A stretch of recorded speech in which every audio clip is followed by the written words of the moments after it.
Hi everybody, Tim Hughes here, co-founder and CEO of DLA Ignite.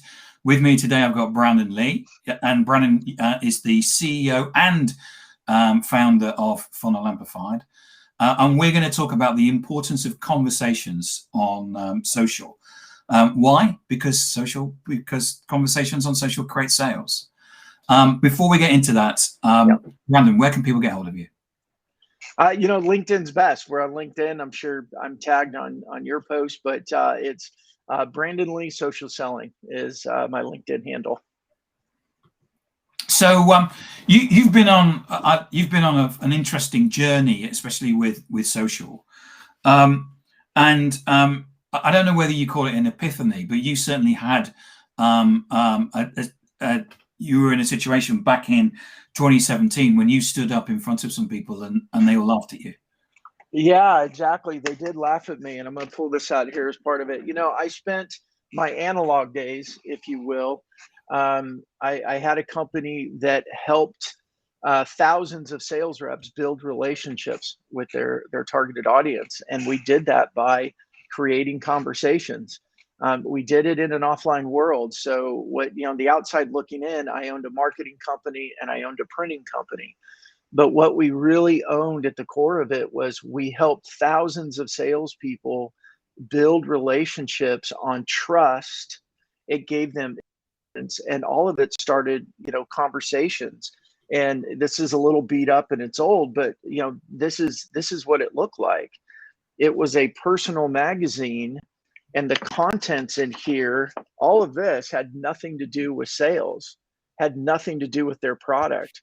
This was all, the content was all about home and decor and travel and technology and food.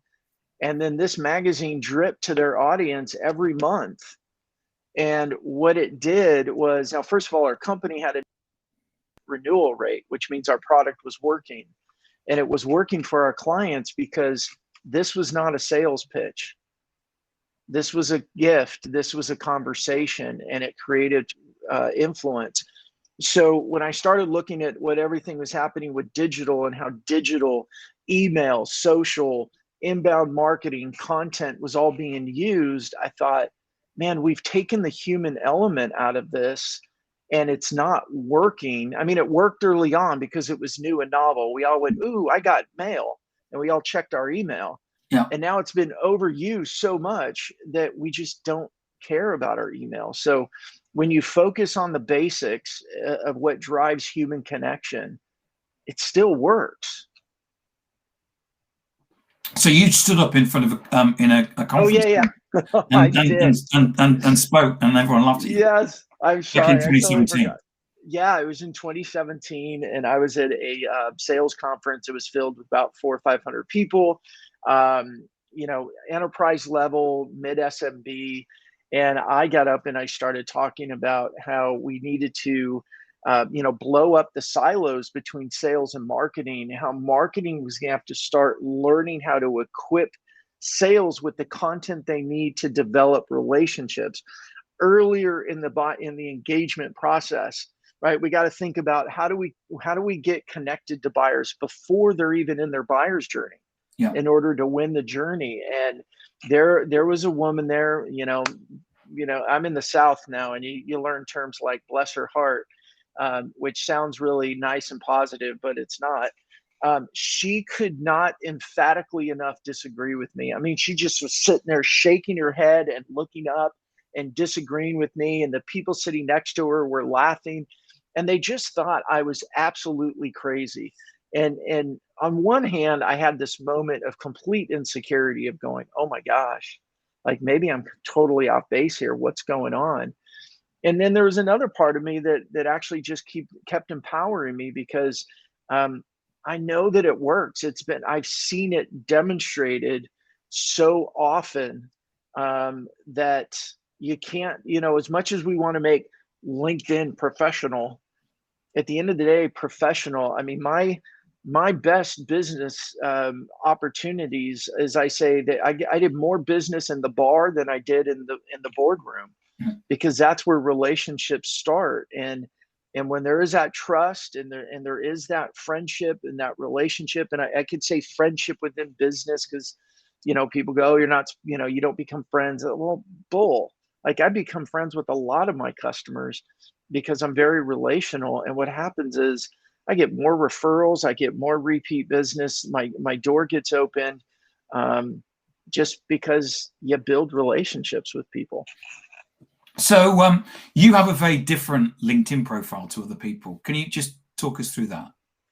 Yeah, Your summary title. If you're watching or listening to this, go and have a look at Brandon's LinkedIn profile, because his summary title is very different from other people's. Yeah, and you notice I did change it recently. I did notice you took. Yeah, I like to change it. This is the way I look at my headline.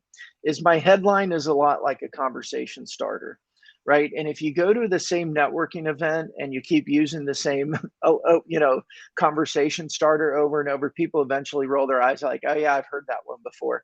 So I am thinking, every 6 weeks-ish or so. But yeah, so my headline, I'll share the one that I had, because it did make a lot of people go, and I had a lot of feedback, positive and negative. But this is it's an accurate thing. I was sitting around, we've got 4 I want to call them teenagers, but 2 of them are no longer teenagers, they're in their 20s. But we had a rare occasion, we were all together and we're sitting around the island in our kitchen, talking, laughing, and everything. And they introduced me to a term that's called RBF, and resting B face. And we were laughing. I'd never heard it before. And they said, well, Dad, you tend to have RDF, and resting dick face. And I said, what are you talking about? And they said, yeah, when you're thinking, you look like you're mad. That's why all our lives we're always like, Dad, are you mad at something? And you're always like, no. And so, that's who I am, and that's my relationship with my children. We have 5 kids. And so I made that my headline. It said, my kids. Because it's about you. Because it's about me. And it's also how I want to portray myself. And if somebody is going to do business with me, they're gonna get what they see. And when I look at headlines of VP of marketing, director of this, director of that, it's like, of course, we all put our best foot forward. But I think what makes us different, what makes us more human, is when we're approachable and we are truly human. And that means, we don't always just put our best foot forward. Nobody cares about my resume anyway. And we know that expression, and I'll stop, I promise. Nobody cares what you know until they know that you care.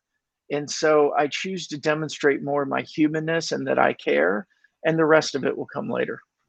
But the key thing is that you said at the beginning of that was that it created conversations for you. Yeah, it did. And I did have some that sent me messages that said, dude, you've got to change that. Like, what are you doing? That people are not going to like it. And but the thing is that's a conversation. It is. Yeah. Excuse me. It is a conversation. And I've had some others that said, and this was a CMO of a medical company, 1,500 employees ish, something like that, 1,800 employees. I can't remember. So, good company. Sent me a message. Just said, I saw your headline, resting D face, huh? I can't believe you did it. And he kind of messaged some things. He said, hey, we should talk. And so, we get a call scheduled, and it opens up more conversations. And I don't look at those as conversations to sell. I look at those as conversations to get to know people, conversations to serve people. And, a lot of times sales comes out of it. Yeah. So let's talk about content, because we really want to thinking about using content as a way of creating conversations. Mm-hmm. So how is it that you're using content to create conversations? Because you actually said, I don't know if I'm allowed to say this, before we came on, that you put one piece of that content out, you got what, 8? You've got 8 calls off the back of it? Yeah, well, I have 8 calls this week. Okay, 8 calls On it. this week. Yeah, yeah. So before we came on, I thought that would be a good, knowing what we were going to talk about. I went through my calendar and counted up all my Zoom calls, and I have eight calls this week. I've already had a Purely couple of from them posting content. purely from one post. One post. Actually, yeah, it was really from one post. And I think, what a lot of people don't realize is, we hear a lot, and you hear a lot, I know, of, oh, social doesn't work. And you got to unpack that a lot, because you got to go, okay, well, number one, what are you trying to accomplish? Oh, I'm trying to close deals. Okay, well, let's unpack that a little, because there's a whole process to doing that. And then it's like, well, likes and comments are great, but I need deals. It's like, you've got a pot of gold right there in front of you, and you don't even realize it. And it's because we get so focused on immediate gratification, that we forget that relationship building takes effort and work. And right before we came on, I was in my process of out looking at other people's content and commenting, engaging. And I have a strategy that's based on who I am. At my core, I'm an encourager. And so when I go out and look at other people's stuff and their content, and I let that inner encourager come out of me, and that's the way that I comment. And a lot of people go, oh, I don't know what to say, I don't know what. It's like, man, just put yourself in a networking event in real life. If you're in the middle of a conversation with somebody, you do know what to say. Just say that, but do it. If someone has written something, what they want is encouragement. Right. And the least that you could write is, oh, it's a really great blog. But the fact that Right. you've written that person has noticed you, and they're probably going to read your LinkedIn profile. Obviously, if it's crap or it's a CV, they'll just forget about it and move on to the next person. But if it's got a title like yours, they're going to probably read more. They're going to be curious. Okay, who is this guy or girl? Yeah. And they're going to read more. And so it's you're using LinkedIn as a way of generating conversations. Yep. Who knows where they're going to go? Yeah. Well, and here's a little thing that I've learned, and maybe it's part of being an encourager, but for most people, for all people at some point, posting something in social media is a huge risk. Yeah. Right? It's scary. I mean, we do know that the number one fear of people is speaking in public, right? And the second fear is death. So that means that during a funeral, people would rather be in the coffin than giving the eulogy, right? But I'm bumps, right? But because it's so scary, it's to actually put something out there. It's one thing to stand up in an audience of 200 people and speak. There's a definitive time that it's over. Posting in social media feels so open-ended, and thousands of people and people I don't know and all this stuff can see it. So what I found is, when somebody posts and nobody comments on it, it's like them speaking to a crowd that they get absolutely no response. And that sucks. I mean, that really sucks for people, right? So I like to be the first person to comment. I like to be the one that gets on there and says, man, you're doing good, keep it up. Or, I like this message, thanks for sharing. Wow, I learned something from you. Because I'm an encourager, and that's who I want to be. But it also benefits that relationship, because I am an encourager, and I've used encouragement and motivation and passion to build relationships my whole life before the internet even existed. So I just keep doing that, and it still gives me the same results, especially because I'm not spamming people. Hey, I got a great product, let's get on a demo. I'm just being me. And the thing is, the conversations come, the customers come, the revenue comes, and it's fun. I'm not beating my head up against the wall going, oh, I got to send out another email, I got to make 20 new cold calls today. Like, it's just not part of my daily rhythm. So if as a salesperson that's watching or listening to this, what's your recommendation to them? How is it that they can start using content into their daily regime, and how is it that they can actually start getting a benefit from that?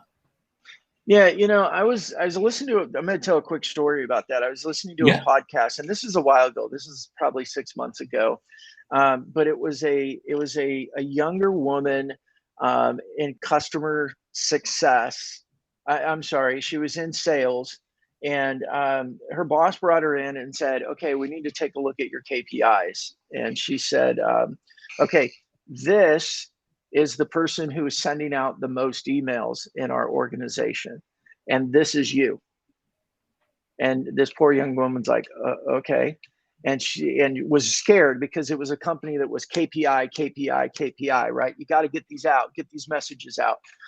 And then the boss said, okay, don't get, let me finish. She goes, and now let me look at, here's your sales and here's his sales. Mm. And she said, what are you doing differently? And she said, well, I just believed in quality versus quantity. And so what I do is I actually do a little bit of research, and I see who I'm talking to, and I find some place to connect, and I make sure that I craft a message that's really personal. And that was her success. So what I believe is have the courage to break the mold and be more personal, right? Be more intentional, be more human, be more social, because it works. It takes time, and I think so many of us are looking, we're in a hurry, we're busy, we got pressure, we got to close deals, but we don't realize that, go slow to move fast. Yeah. That go slow to move fast, because at the other end there's still people, they're still human beings. And when they feel like you care, when they feel a connection, they feel like they trust you, they're going to give you more of their time, and they're going to give you more attention, and they're going to be more graceful in trying to understand. I mean, our platform's a little complicated to understand at first, which really I hate that. I wish we could keep making it easier, but because it's innovative, it takes people a little bit of time to get there. And I know when I'm talking to somebody that I have not developed a trusting relationship with, I got to move quick or else I lose them. Right. But when it's somebody I've developed a relationship with, they ask more questions, they seek to understand. I have much more of an opportunity to convey the value of what we do, because they're not in a hurry to go, hurry up, is there value for me? Nope, I'm out of here. And so when you perform those, massive KPI emails get out and somebody's willing to get on the phone with you, they're going, all right, you got 5 minutes, capture my attention. None of my calls are, you got 5 minutes, capture my attention. My calls are, hey, how you doing? What's going on? How are you doing? Yeah. Your daughter started school. I mean, that was my Yeah. post today, right? Your daughter Just started today. school. Oh my gosh. Yeah. Oh my gosh, we never started school that early. I mean, blah, blah, blah. And then it moves into business conversations at the appropriate time. To bring it all the way around, that's why I said so much of my best business started in the bar instead of the boardroom. Because when you're in the bar, so to speak, you get to, on the pub for Tim's audience Yeah. there. Yeah. It's where you have conversations, you get to know each other, you build trust, and you build the opportunity to go on a journey together. And when you're in the boardroom, you've got, I'm in a hurry, I blocked off 30 minutes, ready, go, impress me or lose me. And I prefer to put myself in situations, or in the former rather than the latter. I just get more wins that way. So we've got a comment from Mark Buckham Jones. I'm not sure how much that's going to display. Without a true relationship, your clients and prospects will do as little as they have to rather than as much as they can. Without a true relationship, they will only disclose what you need to know. I'll have to read it off here. Yep. What you need to know. If you have a greater plan for your business and processes, the creativity to capitalize on deeper understanding. People who trust you enough to share their more inner thoughts will give you knowledge, and most don't possess. What you choose to do with it is up to you. Wow, that's Nice. really great. Thanks, That is Mark. incredible. Yeah. Who was that again? Mark Buckham Jones.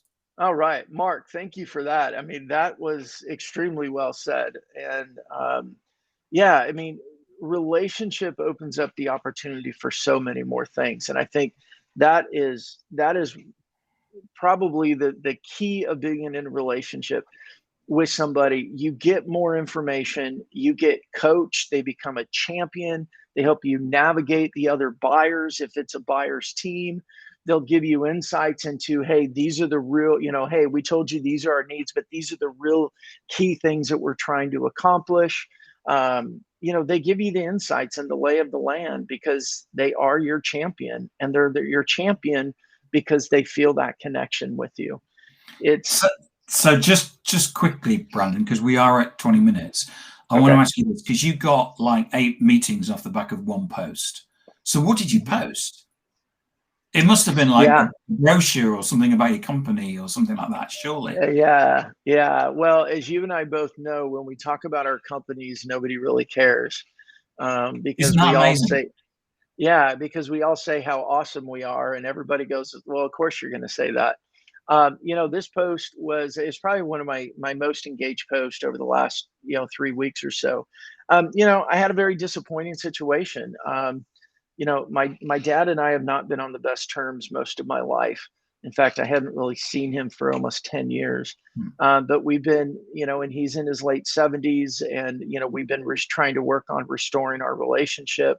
And he finally, my parents finally agreed to come visit us. Now, my mom's visited us a few times, but my dad hadn't. So my dad was kind of coming out for the first time. It was gonna be the first time he'd seen my kids in almost 10 years. And I just shared my disappointment. They both got COVID.